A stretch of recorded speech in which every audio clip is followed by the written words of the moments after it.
Nos mais altos céus, nós te louvamos, te exaltamos, bendizemos e agradecemos pela vida, por mais um dia que tu nos concedes, Senhor, e pela oportunidade, Senhor, de fazer mais um vídeo, ó Deus, de trazer mais uma mensagem, Senhor, para os nossos irmãos. Querido Senhor, abençoe e guarda cada um dos teus filhos, abençoa, Senhor, todos os teus servos empenhados nas escolas bíblicas dominicais. Guarda, meu Senhor, os nossos irmãos que estão sempre conosco, nosso superintendente, abençoa, nossos professores e alunos, abençoa e guarda. Meu Senhor, ajuda-nos, ensina-nos a te servir com mais graça e nos dá mais amor pela tua obra, incluindo a escola bíblica dominical. Em nome de Jesus Cristo nós te pedimos e te agradecemos. Amém.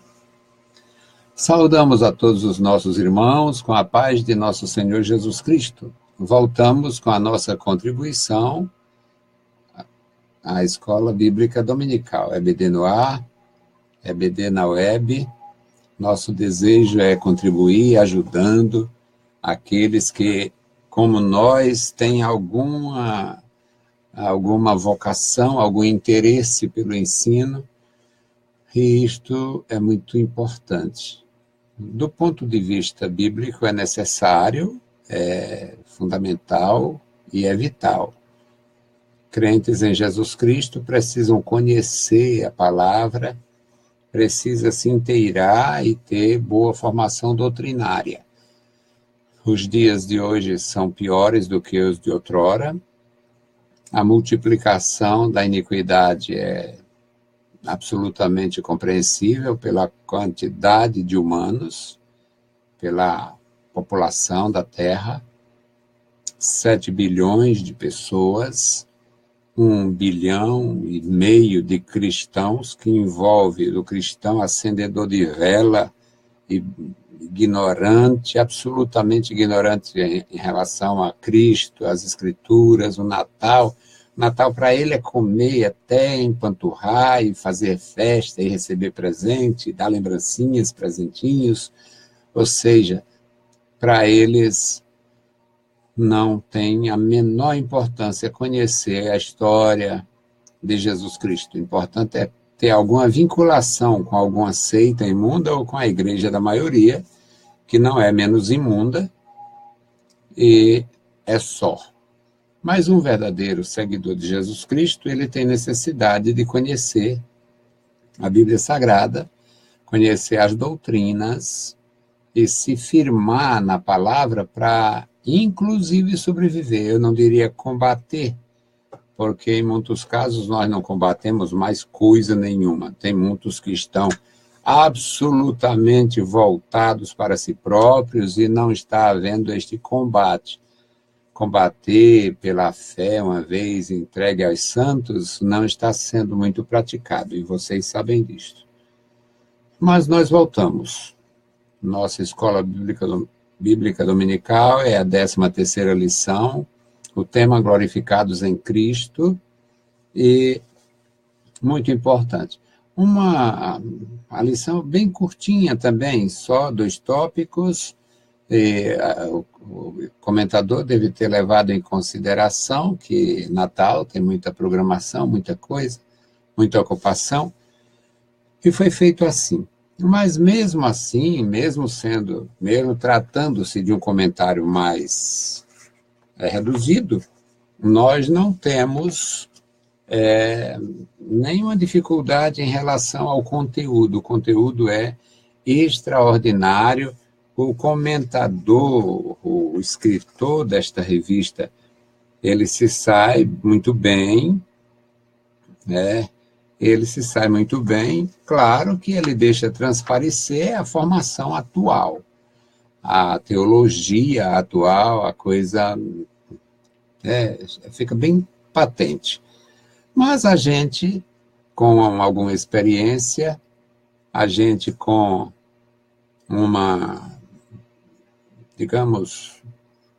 um serviço prestado nesta área, a gente pode também, claro, eu jamais deixaria de prezar e valorizar o trabalho deles, mas a gente tem formação nesta área, e devido à formação, a gente também tem posicionamentos, e claros, bem objetivos. Eu sou prático abusivo, ou seja, muita gente abusa porque eu sou prático demais. Eu não tenho problemas em discordar e mostrar por quê.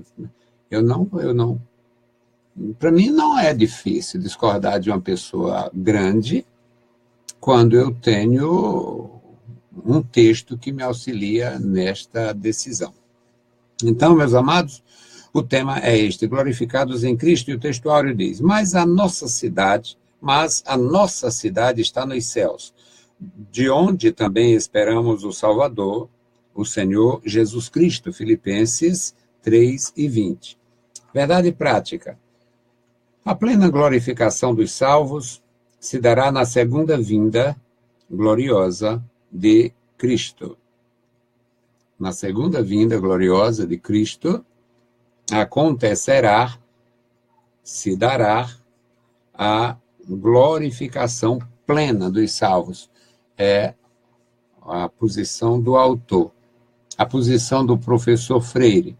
A segunda vinda de Jesus Cristo, ou seja, a vinda de Jesus em glória após o arrebatamento e as bodas do Cordeiro, esta vinda de Jesus Cristo em glória, ela ela promove, ela proclama a plena glorificação dos arrebatados e dos ressuscitados na primeira ressurreição.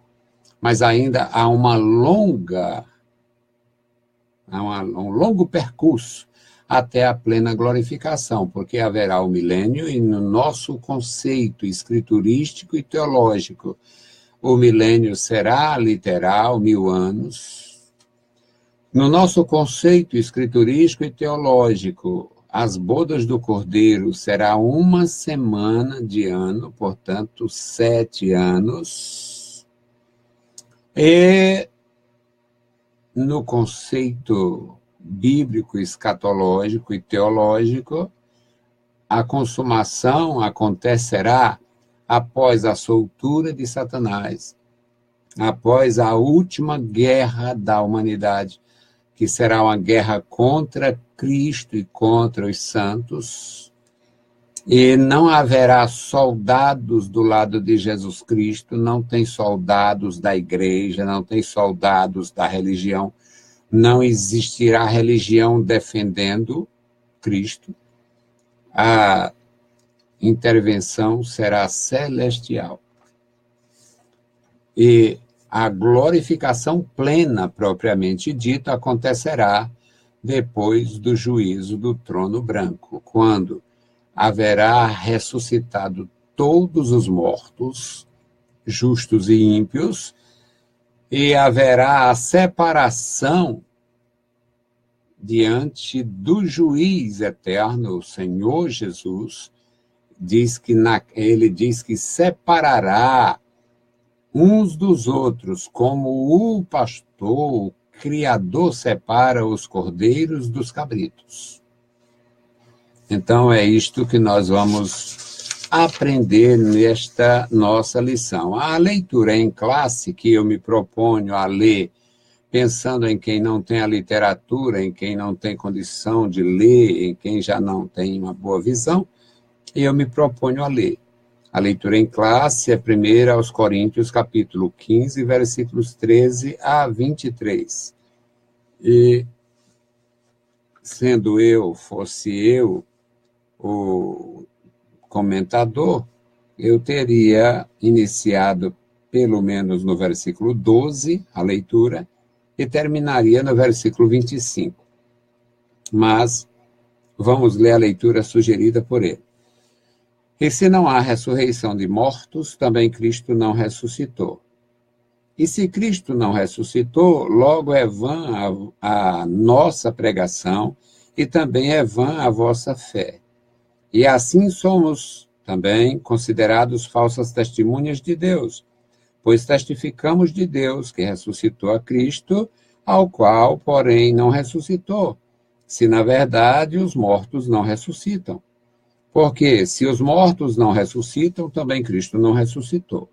E se Cristo não ressuscitou, é vã a vossa fé e ainda permaneceis nos vossos pecados. E também os que dormiram em Cristo estão perdidos. Se esperamos em Cristo só nesta vida, somos os mais miseráveis de todos os homens. Mas agora, Cristo ressuscitou dos mortos e foi feito as primícias dos que dormem, porque, assim como a morte veio por um homem, também a ressurreição dos mortos veio por um homem.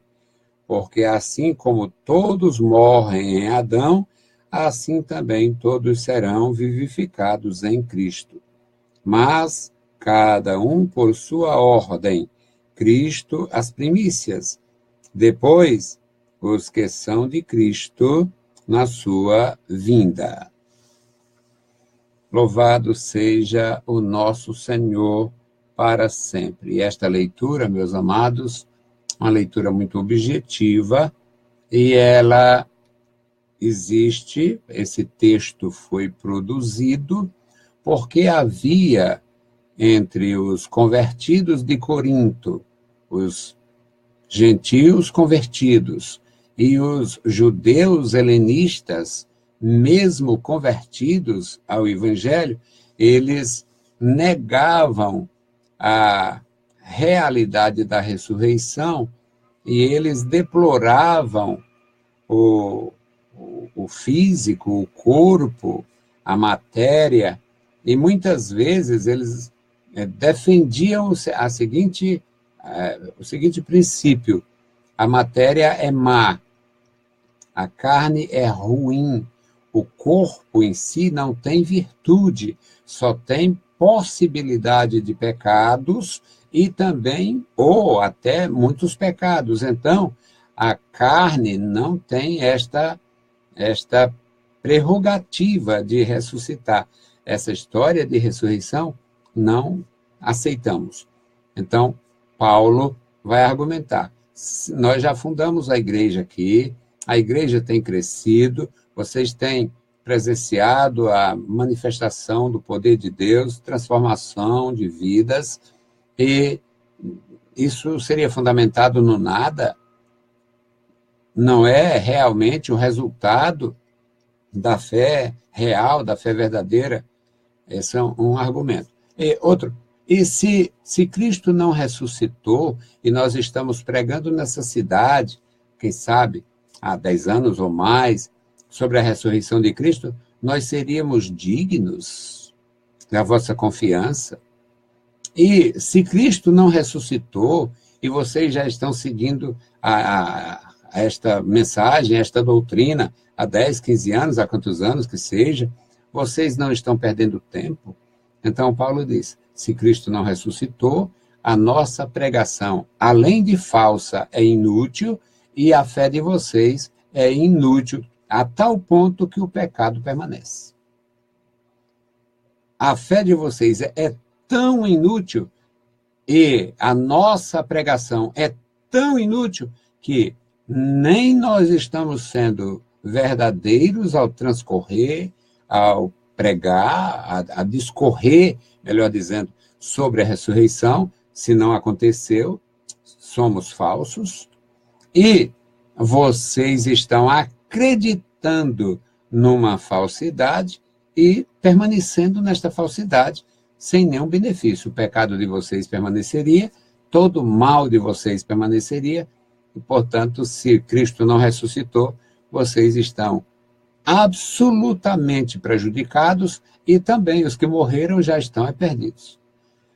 Portanto, meus amados, a leitura feita, 1 aos Coríntios, capítulo 15, versículos 13 a 23, mesmo eu considerando como a princípio que eu teria lido a partir do versículo 12, o versículo 12, 1 aos Coríntios 15, 12, aqui ele deixa claro, a palavra é muito clara, que havia esta dificuldade de compreensão lá, havia esta dificuldade.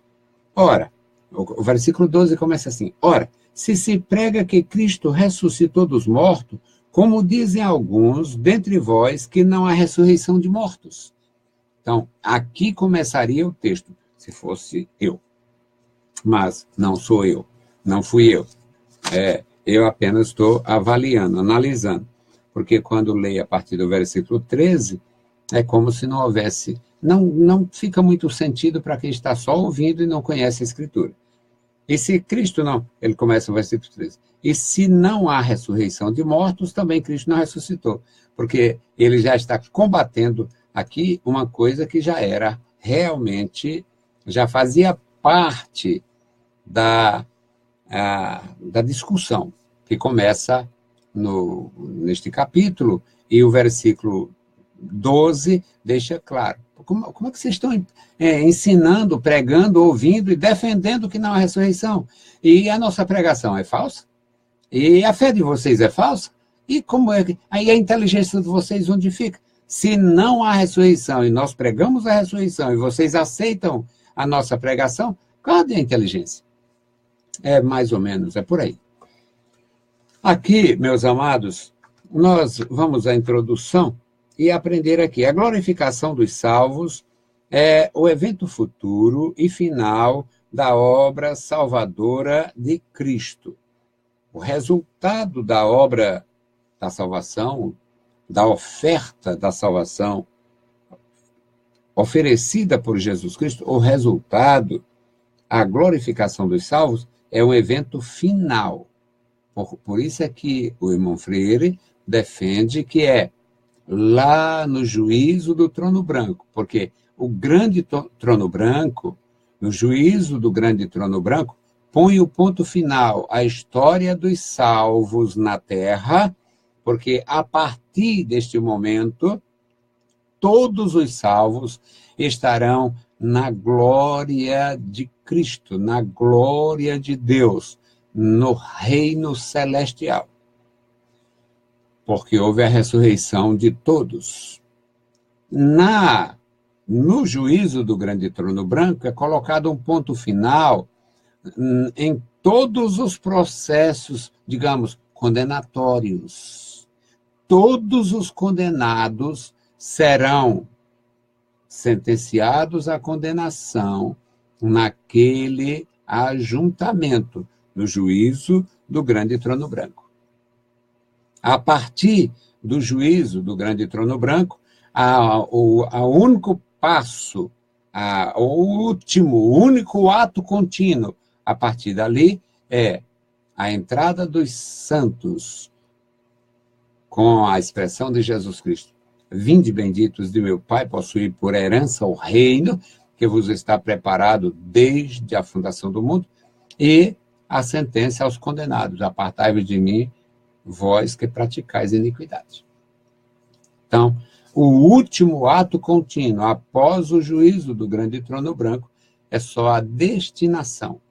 Prisão eterna para os condenados e glória eterna para os remidos.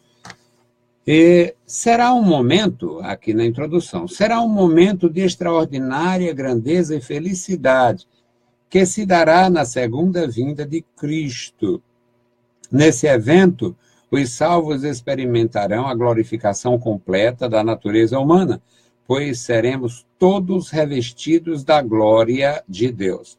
Ele coloca, não sei a teologia dele, não sei a escola dele, mas ele coloca como se fosse a segunda vinda de Cristo e é quase que um ponto final. E não dá para ignorar o milênio, não dá para ignorar a conversão da nação de Israel, onde vai haver realmente uma grande manifestação da glória e do poder de Deus. Não podemos esquecer o Apocalipse, não podemos esquecer os 144 mil, essa febre é a cachaça das testemunhas de ninguém, de porta em porta. Mas os 144 mil mencionados em Apocalipse, capítulo 7 e também no capítulo 14, são 144 mil, não sei se esse número é simbólico, o que é, mas seriam 144 mil nazireus, homens santificados em vida, consagrados a partir do corpo, que não se prostituíram em nenhum aspecto. Portanto, os 144 mil nas Escrituras não tem nada a ver com seguidor de seita de americano, não tem nada a ver com Roselita, não tem nada a ver com os TN, os testemunhos de ninguém. Tem nada a ver. É um grupo de eleitos que se determinaram a consagrar-se a tal ponto que, na condição de nazireus, a Bíblia não chama eles de nazireus, mas o que aconteceu, o que acontecia com homens como o profeta Samuel, que foi consagrado desde o ventre, ou antes do ventre, porque a mãe era estéril e orava intensamente para que o Senhor removesse aquela aflição. O que acontece é que os 144 mil são homens como o jovem Samuel, servindo a Deus do primeiro momento da vida até a morte. E lá no Apocalipse fica extremamente claro que eles não se contaminaram. O primeiro tópico, meus amados irmãos, fala sobre a gloriosa esperança da ressurreição dos santos. A gloriosa esperança da ressurreição. A ressurreição é exatamente a redenção plena. Deus criou o homem para ter comunhão com ele. Deus criou o homem para ter comunhão, experimentar a comunhão, viver em comunhão com Deus. Deus não criou o homem para morrer. Deus não criou o homem para se afastar, para se corromper. Deus criou o homem para ser o seu adorador. E o homem adorou, teve comunhão, desfrutou até cair. O homem caiu e Deus providenciou a redenção. Então, existe uma esperança da redenção do ser humano e uma esperança da redenção da própria criação, incluindo o corpo. Portanto, é aqui o tema do primeiro tópico, a gloriosa esperança da ressurreição dos santos. Aí o item primeiro diz, a ressurreição dos santos. Há uma esperança celestial para os salvos em Cristo, quando da gloriosa ressurreição dos mortos, onde estaremos para sempre com o Senhor. 1 Tessalonicenses 4:14. Esta mensagem, ela era uma promessa também do Senhor na antiga aliança. Não tinha, era a revelação de como se daria. A promessa de Deus na antiga aliança, prometendo o Messias, e pelo fato de não haver clareza, porque Deus tem um tempo para cada uma das suas promessas. Não havia clareza, não havia uma compreensão plena de como seria a vinda do Messias. Quem seria o Messias? É tanto que, nos dias de Jesus, eles fazem um questionamento. Mas não diz a Escritura que o Messias vive para sempre? Sim, porque ele ressuscitaria, venceria a morte e estaria vivo para sempre. Mas acontece que isto não foi revelado no momento, nem que o Messias ia nascer e morrer, e nem que o Messias ia ressuscitar. Deus tem, para cada momento, Deus tem o seu tempo. Então, Isaías, no capítulo 26, o versículo 19, nós temos aqui uma promessa, Isaías 26 e 19. Era claro isso aqui para a mente leitora, para o judeu, os teus mortos e também o meu cadáver, os teus mortos e também o meu cadáver viverão e ressuscitarão. Despertai e exultai, os que habitais no pó, porque o teu orvalho será como o orvalho das ervas, e a terra lançará de si os mortos. Ora, parece mais poesia do que doutrina, principalmente para a mente judaica. Parecia mais uma poesia do que uma doutrina. Mas é porque Deus agiu assim na sua soberania, Deus faz assim, Deus fez assim e Deus fará sempre assim. Deus não tem a pressa de revelar isto ou aquilo, ele faz soberanamente dentro do seu tempo determinado. Essa é uma esperança do crente que tem como seu fundamento a ressurreição de Cristo. A ressurreição de Jesus Cristo é a garantia da nossa ressurreição. Ele ressuscitou, pois do mesmo modo que ele ressuscitou, nós ressuscitaremos. Aí ele cita aqui o versículo, Filipenses também. Porque que transformará o nosso corpo abatido para ser conforme o seu corpo glorioso, segundo o seu eficaz poder de sujeitar também a si todas as coisas. Filipenses 3:21. Hoje o nosso corpo está sujeito às enfermidades e demais fragilidades. Ninguém morre de sarado. Ninguém morre, estava tão saudável que morreu, não acontece. O corpo está sujeito às enfermidades, ao definhamento, o corpo está sujeito, nós estamos sujeitos, você e eu, nós estamos sujeitos. Acontece que o Senhor, ele prometeu esta vitória do homem sobre a morte. E Jesus Cristo é a primícia dos que dormem, tendo vencido a morte. Mas, na ressurreição, ele será revestido de incorruptibilidade. Nunca mais morreremos, pois a ressurreição dos santos será a vitória final sobre a morte e o inferno. 1 Coríntios 15, 54 e 55. Não existe dúvida num crente consagrado, não existe dúvida quanto à autenticidade das Escrituras, à verdade das Escrituras, e muito menos em relação à doutrina das Escrituras, notadamente no que diz respeito à vida de nosso Senhor Jesus Cristo. Jesus Cristo, ele foi prometido na antiguidade, foi prometido apenas como o Salvador, ele ia ser o Messias, era um personagem, digamos, encarregado do livramento do seu povo. Agora, a forma como ele faria não seria escrito assim. Por quê? Resultado: Jesus Cristo.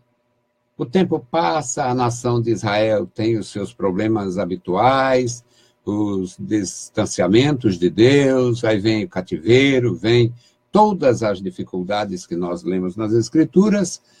Depois vem a restauração da nação no pós-Babilônia, vem a restauração da nação sem a restauração do reino.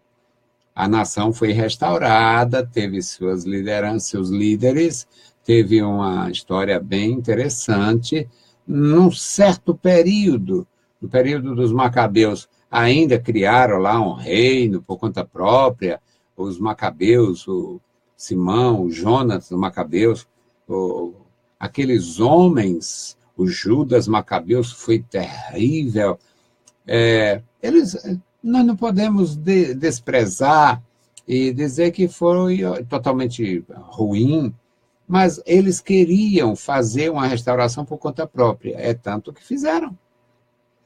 O chamado o Reino dos Macabeus, ou o período Asmoneu, este período foi cerca de 1 século, não é pouca coisa. Foi cerca de 1 século, e eles tiveram moeda própria, eles tiveram uma certa autonomia no meio daquela loucura que era e sempre foi o Oriente Médio. Aí, quando vem as guerras e tal, mais guerras, né? Porque nunca faltou, aí vem o período dos romanos. E Jesus Cristo nasce quando a língua grega é a língua da cultura do mundo conhecido, no chamado, a chamada cultura lá, no mundo greco-romano. A língua grega era a língua da comunicação e os romanos, o poder era exercido pelo Império Romano, portanto, a lei dos romanos e a cultura dos gregos e a fé dos judeus se tornavam uma tríplice, um tripé de sustentação da cultura naquele tempo. Todo mundo, sob o poder de Roma, sabia da existência de um povo culto que tinha uma fé tão levada a sério que desprezava, desqualificava os deuses romanos, e os romanos não forçaram para evitar maiores problemas. Assim como os gregos. Os gregos, eles tiveram o cuidado, a partir de Alexandre o Grande, tiveram cuidado de não oprimir Israel no sentido de forçar. Conta até uma lenda que o Alexandre, quando entrou em Jerusalém, estava havendo uma festa dos judeus, e todos os judeus estavam de branco, todo mundo de túnica branca e tal, e o Alexandre interpretou como se fosse uma receptividade a ele, porque dizem os historiadores, alguns historiadores, que o Alexandre ele gostava muito do branco. E não sei se isso procede, mas contam-se. E a gente lê, a gente escuta muita coisa séria, muita coisa boa, mas também não podemos desprezar ao ponto de não aprender. Podemos não levar a efeito, não levar a sério. O destino eterno dos salvos é o segundo item aqui desse primeiro tópico, meus irmãos. E diz assim o comentário do nosso autor. Os que foram alcançados pela obra salvífica de Jesus Cristo entrarão no reino celestial, onde haverá um eterno tempo de alegria, felicidade e bem-estar diante do nosso Senhor e Salvador Jesus Cristo. Sua presença encherá a terra com a sua glória e majestade, conforme a visão do apóstolo João. Ele vai descrever a visão de João, quando vê a nova cidade, quando vê a santa cidade, ele descreve aqui. E a cidade não necessita de sol nem de lua, para que nela resplandeçam, porque a glória de Deus a tem iluminado, e o Cordeiro é a sua lâmpada, ou seja, a luz de Cristo. Nós, sabendo que o sol foi criado no quarto dia, sabendo que, no princípio, Deus disse, haja luz. A luz não depende do sol. O sol é realmente um astro fornecedor de luz, mas ele não é a fonte da luz. A fonte da luz é o próprio Deus. No princípio, Deus disse, haja luz e houve luz. E Deus chamou a luz dia e as trevas Deus chamou noite. Deus, quando separou, haja separação entre as trevas e houve separação. E agora Deus divide o tempo em 2 turnos, podemos assim dizer. Um turno claro e um turno escuro. Para os gregos, eles ainda anirta, a noite, e mera, o dia. Então, para os antigos, até representavam divindades. Eles tinham uma facilidade incrível de criar divindades. A mente poluída. Então, nós aprendemos isto nas Escrituras. Você aprende nas Escrituras. Nós aprendemos, eu aprendo nas Escrituras. Você tem o privilégio, nós temos o privilégio de aprender nas Escrituras.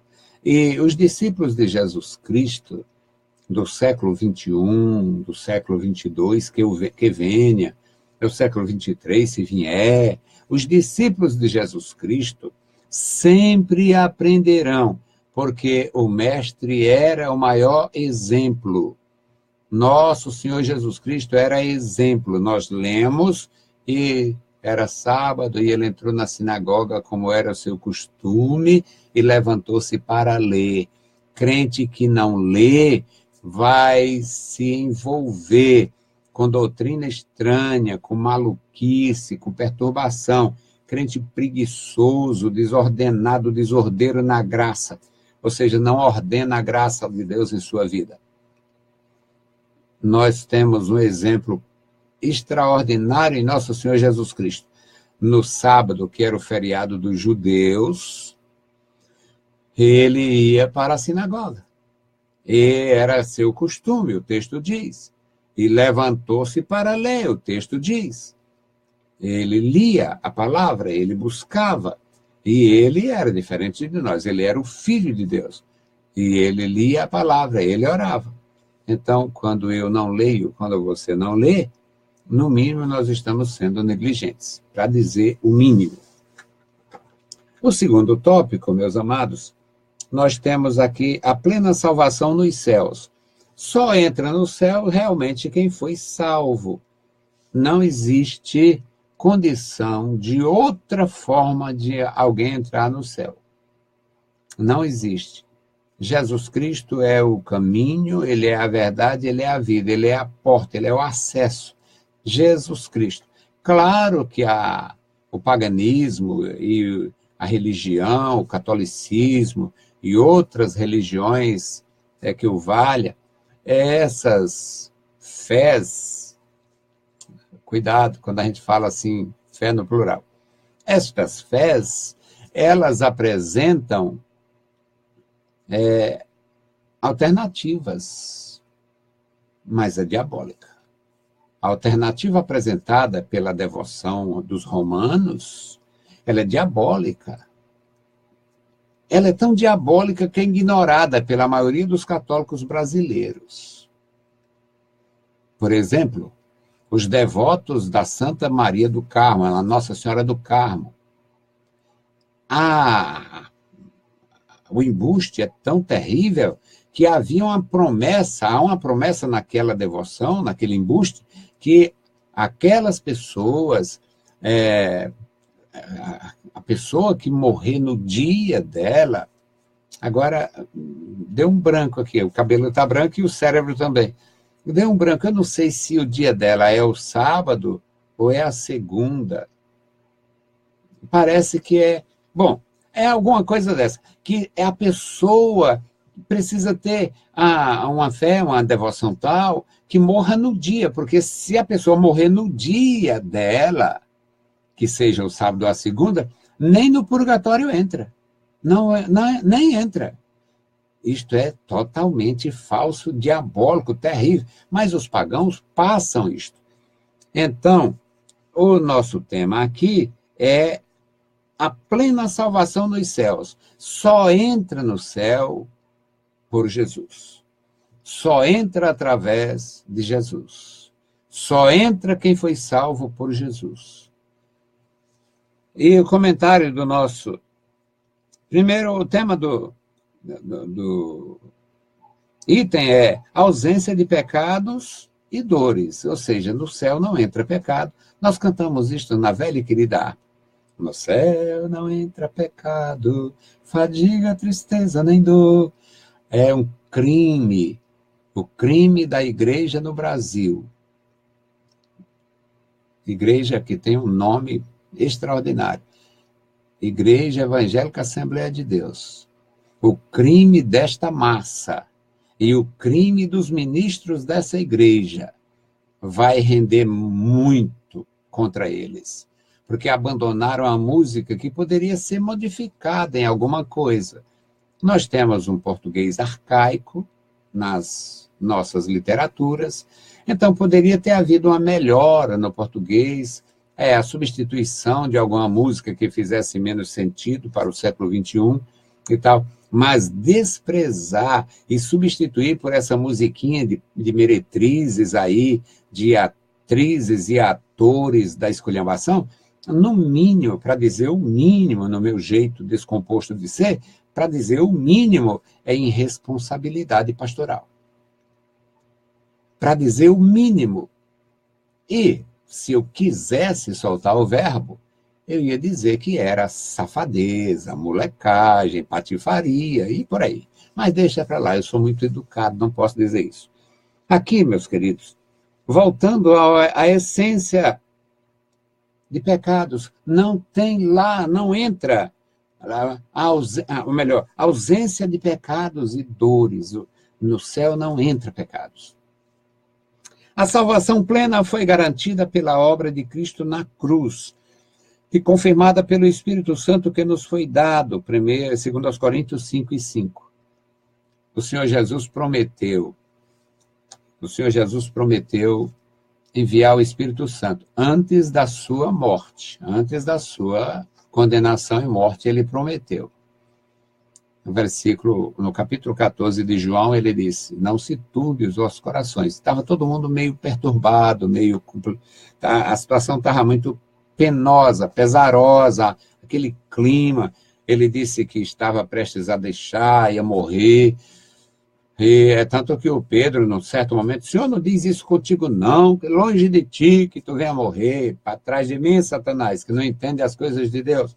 Bom, então, Jesus tinha dito que ia morrer. Jesus tinha dito que ia ser tirado da terra, o trigo ia precisar ser tirado. Se não fosse tirado, ficava apenas o grão, só o trigo. Mas se fosse tirado, se fosse lançado na terra, o trigo ia frutificar. Resultado, Jesus Cristo faz o seu sacrifício e promete o Espírito Santo. Mas antes do seu sacrifício, ele fez a promessa. Eu vou para o Pai, mas não deixarei vocês órfãos, eu enviarei o Consolador e ele ficará convosco para sempre. Bom, aconteceu o Pentecostes. No dia de Pentecostes, Pentecostes era uma festa que acontecia 50 dias após a Páscoa, e ali eles começavam a colher os cereais e apresentavam lá as primícias. Era uma festa bonita e tradicional em Israel. E Jesus disse que ia enviar o Consolador, eles não iam ficar órfãos.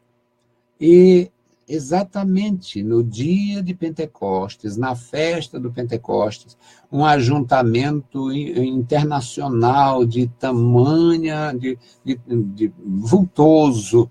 Então, foi concedido o Espírito Santo à igreja. Atos, capítulo 2. Jesus tinha prometido, reafirmado a promessa em Atos, capítulo 1, no versículo 8, ele diz, ficai em Jerusalém, não se ausente, até que venham a ser revestidos de poder. Então, meus amados, o Senhor Jesus cumpriu a promessa que ele fez antes da morte e ressurreição. O Espírito Santo foi dado à igreja. E, na continuação do comentário, ele diz, tornando ele assim o selo dessa herança eterna que está nos céus. Que está nos céus. Uma herança eterna, um prêmio, uma herança eterna. Que está nos céus. Efésios 1, 13 e 14. No lugar celestial, não experimentaremos mais a dor dos pecados cometidos, bem como os males e dores de outros, que outros podem nos provocar. Ou seja, não existe mal-estar, trocando em miúdos aqui, não existe mal-estar no reino celeste, no reino de Deus, não haverá mal-estar, nem como consequência dos pecados antigos, porque foram perdoados, nós fomos lavados, fomos purificados. Todo verdadeiro convertido teve este benefício garantido. Então, as enfermidades não entram. Por quê? Porque os corpos são celestes, são corpos glorificados. O nosso tema, glorificados em Cristo. Corpos glorificados, corpo da ressurreição. Os nossos corpos, os corpos dos ressuscitados, serão semelhantes ao corpo de Cristo, o corpo da ressurreição. A diferença em nível de glória, claro que haverá, ou quem sabe possa haver, mas Jesus Cristo foi um homem e o seu corpo, apesar de não ter sido decomposto, ele não entrou em decomposição, mas foi morto. Então, da forma que o corpo morto de Jesus Cristo foi glorificado, o corpo de cada salvo vai ser ressuscitado e glorificado. Portanto, não tem como sofrer enfermidades. Nenhum tipo de moléstia, nenhum tipo de catástrofe haverá. Decepções, ele fala aqui, decepções de qualquer natureza, qualquer tristeza humana, desaparecerão para sempre. Apocalipse 21:4. Aqui diz que o Senhor limpará de seus olhos, dos olhos dos remidos, toda lágrima, ou seja, não haverá lágrimas. No céu, experimentaremos eterna alegria, eterna paz. Eu acho que ele fez uma misturadazinha aqui, porque ele fala de fé, esperança e amor no finalzinho desse primeiro item, no segundo tópico, mas isso aqui são experiências da nossa caminhada de peregrinos, e não na nossa estatura de glorificados. Na estatura de glorificados, só haverá a alegria eterna pela comunhão eterna, que é a paz com Deus. Paz eternamente. A verdadeira e eterna e gloriosa paz. Na versão dos poetas, alguns grandiosos, como o Oséias de Paula, o Edson Coelho, que eu não sei qual dos dois compôs a música, fala-se da célica paz. A célica paz, ou seja, uma paz que só existe no céu. Célica paz. O item 2, e último, porque a lição é pequena, e eu acredito que eles fizeram assim, pensando que é Natal e tem muita programação, são só 2 tópicos, mas aqui vai falar sobre a plenitude nos céus. Plenitude. O que é pleno não cabe mais nada. O pleno é o total conteúdo. O que está pleno é a total capacidade. Então, a plenitude nos céus. Nesta vida vivemos a tensão entre as possibilidades precárias da terra e a alegria, ou a alegre esperança da vida eterna nos céus, onde estaremos para sempre com Deus. Mateus 25:34. Nesta terra, nós estamos divididos. E nós encontramos os homens divididos. O apóstolo Paulo, ele estava dividido. Ele disse, eu tenho vontade de partir e tenho vontade de ficar. Estou dividido. Em outras palavras, eu estou dividido. Porque, para mim, é melhor partir e estar com Cristo. Mas tem a igreja, tem vocês. E o apóstolo Pedro, ele se angustia, porque ele já tem uma revelação da partida e ele vê a necessidade do rebanho. É tanto que ele aconselha, ele exorta e ele até adverte. Olha, como houve no passado, vai haver agora. Homens corruptos vão surgir dentre vós mesmos e tal. E vão introduzir encobertamente heresias destruidoras. Tal. O apóstolo Pedro. Portanto, haverá, sim, havia naqueles homens um sentimento de divisão. Eles se sentiam divididos entre o serviço à igreja, a vida terrena com o serviço, com a proteção, com a mão estendida para a igreja, e a necessidade, a ansiedade de adentrar os céus. Então, aqui, meus amados, ele fala disto com propriedade. A possibilidade é uma tensão entre essas possibilidades precárias da terra e a alegre esperança da vida nos céus, longe de toda e qualquer experiência que não seja gloriosa. Ora, a tribulação e as dificuldades desse tempo não podem se comparar com o melhor da glória revelada para nós. Ele usa aqui uma versão diferente da minha, deve ser a Bíblia contemporânea, alguma coisa assim, Romanos 8:18. Mas eu quero ler para vocês em Romanos 8:18, na minha velha e querida versão, Romanos 8:18. Aqui, meus queridos, a palavra de Deus para nós, ela é uma grandeza. As traduções empobrecem.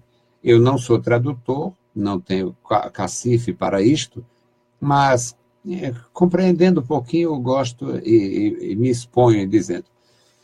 Aqui, versículo 18, olha como é diferente. É claro que ele só fez uma citação em parte aqui. Porque para mim, isso é Paulo escrevendo aos Romanos, capítulo 8, versículo 18.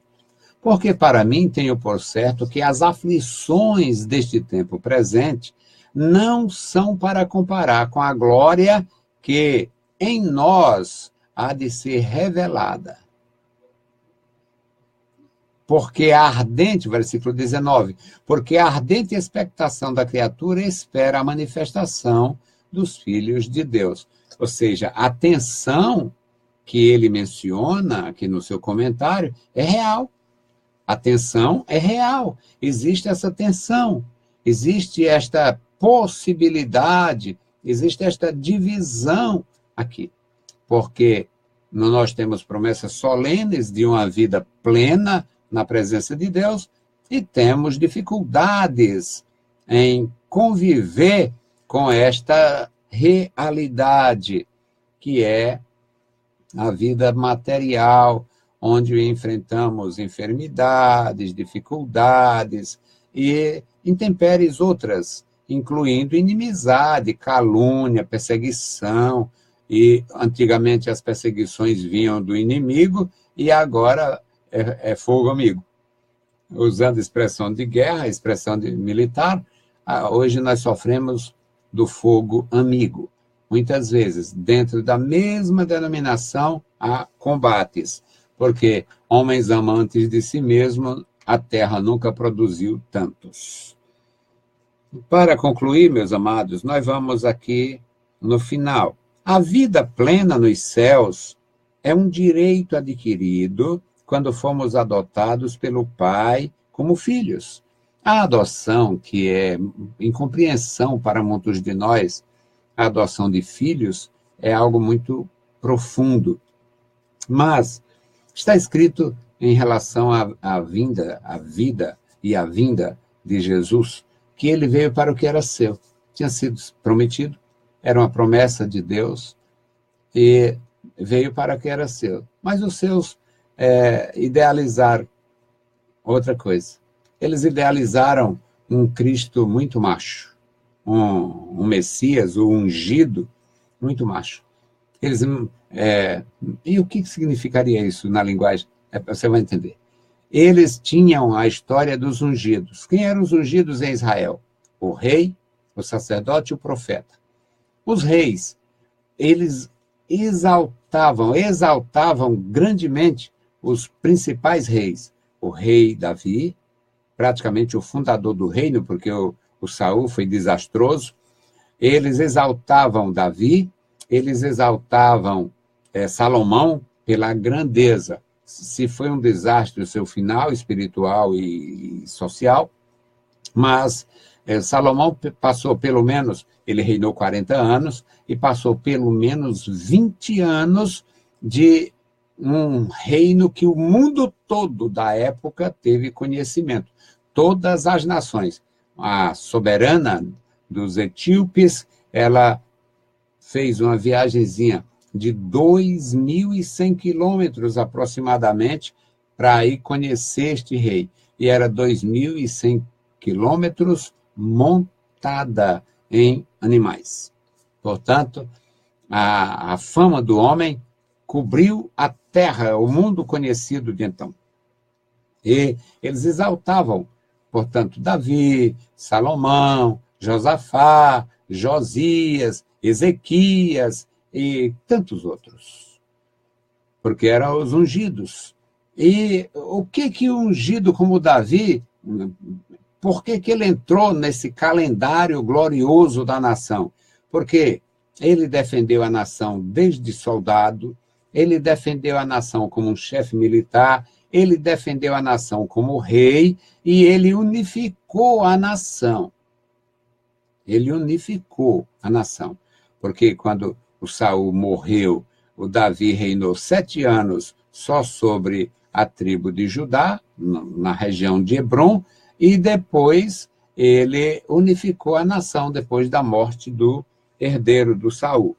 Portanto, os judeus, eles sonhavam com um ungido muito macho, que viesse e fizesse suas guerras, tomasse conta da nação e fizesse realmente uma defesa, fosse um tutor da nação no aspecto moral, no aspecto militar e no aspecto administrativo. Aí Jesus vem e mostra: o meu reino não é deste mundo.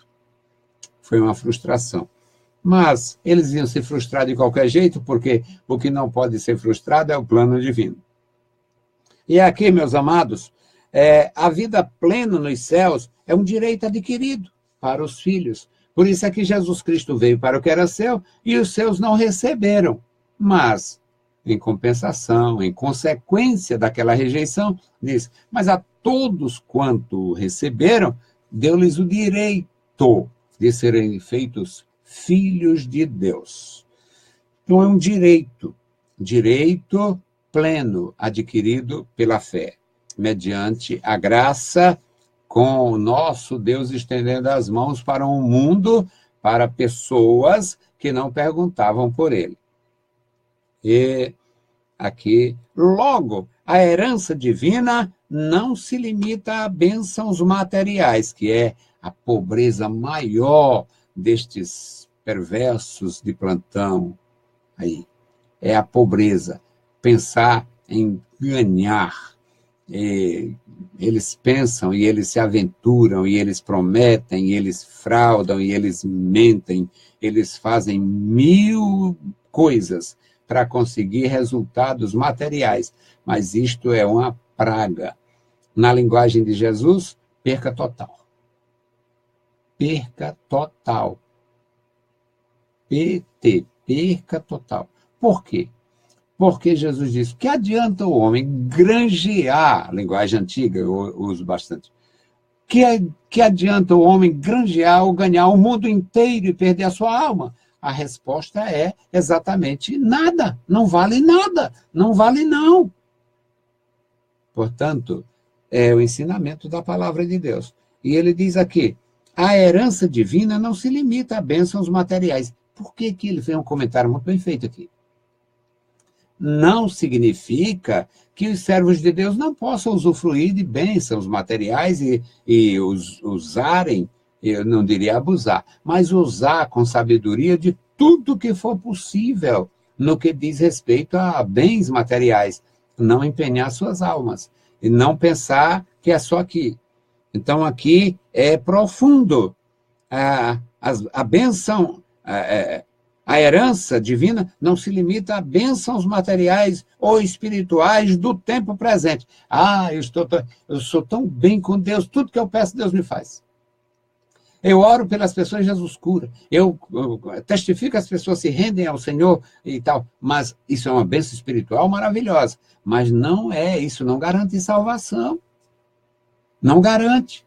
Muitos vão se orgulhar pelo sucesso. Vão chegar lá orgulhosos, podres de orgulho, na presença de Deus. Mas no teu nome nós fizemos acontecendo. E isso é uma coisa tão terrível que o Senhor diz que para mim é cruel, é terrível. Ele diz: nunca vos conheci. Ou seja, se um dos atributos do nosso Deus é conhecer todas as coisas, o problema do orgulhoso é tão sério que ele vai dizer: aparta de mim, maldito, não te conheço, nunca te vi na minha frente. Então, precisamos, meus amados, ter cuidados. A bênção de Deus, a herança de Deus, não se limita nem a bênçãos materiais e nem bênçãos espirituais que chamem a atenção.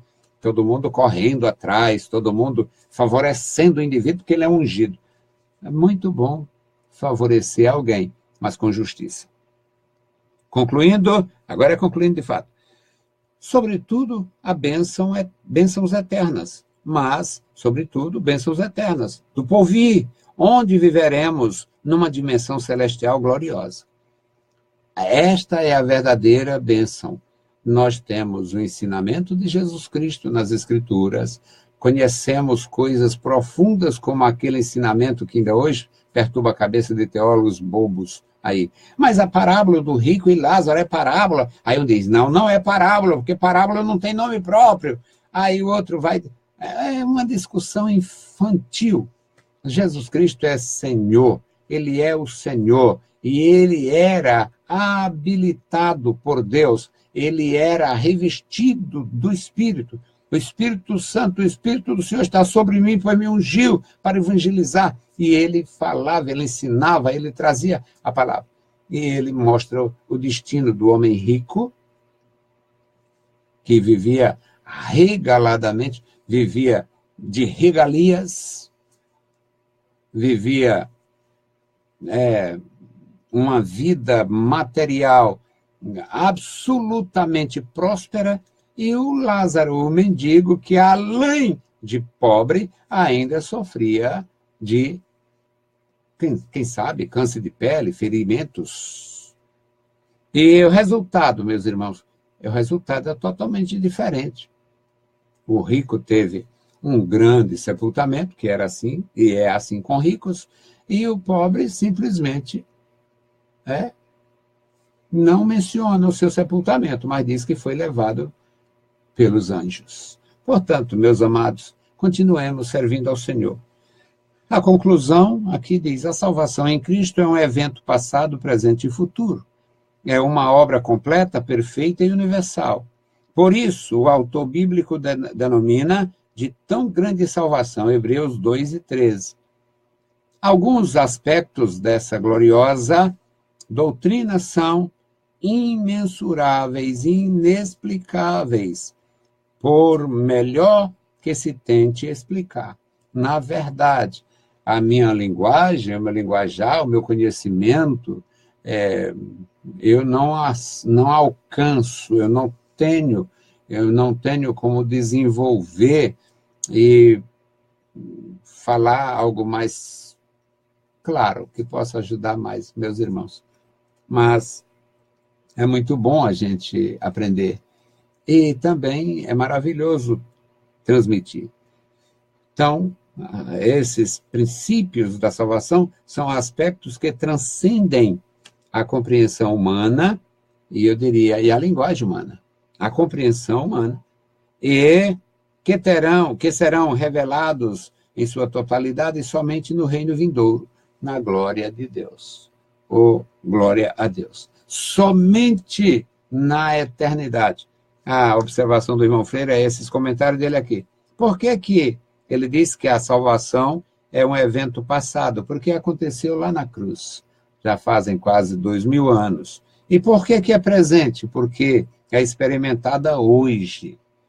Hoje, eu sou um indivíduo do século XX, já o tempo, o Senhor, com a sua bondade, me concedeu cruzar a fronteira do século XXI, completei 65 anos, 48 anos na Igreja do Senhor Jesus, fazendo alguma coisa, e eu tenho essa experiência, eu tenho esta convicção, eu só falo o que eu falo porque eu tenho convicção, eu tenho, além do conhecimento das Escrituras, eu tenho experiência com meu Deus, portanto, a salvação é presente porque é experimentada hoje, incluindo a minha pessoa, inclusive por mim.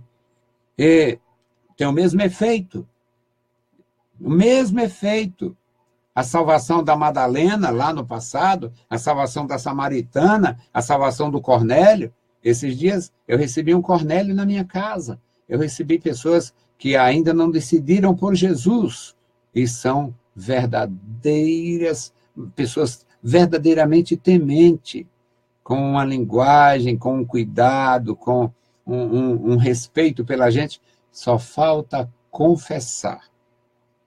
E por que é futuro? Só a eternidade revelará toda a grandeza, toda a sua grandeza e toda a sua glória. Ou seja, a glória e a grandeza da salvação em Cristo só será experimentada pelos salvos quando adentrarmos os portões da eternidade. Na vida presente, com a experiência humana, com a linguagem humana, é impossível descrever. Que Deus abençoe os meus amados irmãos, que Deus abençoe a sua igreja, que Deus abençoe os alunos da Escola Bíblica Dominical, que Deus dê graça e dedicação aos professores, que o Senhor Deus recompense os superintendentes, os escritores, e que os pastores deem apoio. Existem pastores que têm a Escola Bíblica Dominical como um departamentinho da igreja. Quem quiser, compre o seu material. Quem quiser, compre. Quem quiser, que vá. Isto é trágico e lamentável. São pastores que falham feio. Eles erram feio quando não dá apoio à mais agradável reunião de formação para se ter crentes não perfeitos, mas melhorzinhos. Eu gosto muito da Escola Bíblica Dominical, agradeço a Deus pelos meus alunos, pelos meus professores, e, se o Senhor permitir, sexta-feira a gente volta. Deus nos abençoe. Bendito Deus, Pai Santo e querido, estamos em Tua santa presença. Obrigado, Pai, por mais uma oportunidade, obrigado pela Tua palavra, obrigado pela Tua igreja, obrigado pelos meus alunos presenciais, obrigado, meu Senhor, pelos Teus filhos. Guarda, Senhor, os Teus servos e cada professor na Escola Bíblica Dominical, cada aluno, Senhor, que possa, com amor, aprender da Tua palavra. Abençoa os líderes da Escola Bíblica Dominical e os pastores, meu Senhor, para que haja apoio e incentivo. Em nome de Jesus Cristo, nós te pedimos e te agradecemos. Amém. Saudamos a todos com a paz de nosso Senhor Jesus Cristo. Se o Senhor permitir, voltaremos na próxima sexta. E de segunda a sexta, se você tiver tempo e vontade, vocês podem nos ouvir na Rádio Metropolitana, uma conexão com o Facebook na segunda, na terça e na quarta, e na quinta-feira, na quarta etapa, é um programa de departamentos, primeira quinta, crianças, segunda quinta, jovens, terceira quinta, senhoras, quarta quinta, senhores. E na sexta-feira tem esta mesma programação na igreja que eu dirigia, na terceira etapa do Conjunto Ceará, igreja que está sob os cuidados do pastor Paulo Araújo, e lá funciona da mesma forma. Implantamos e eles mantêm. Eu agradeço a Deus pela vida deles, glorifico ao Senhor pela vida e pelo trabalho deles. Lá é mantido com a mesma programação, o mesmo calendário. Deus abençoe, leiam a Bíblia Sagrada e a graça de nosso Salvador repouse sobre vós. Amém.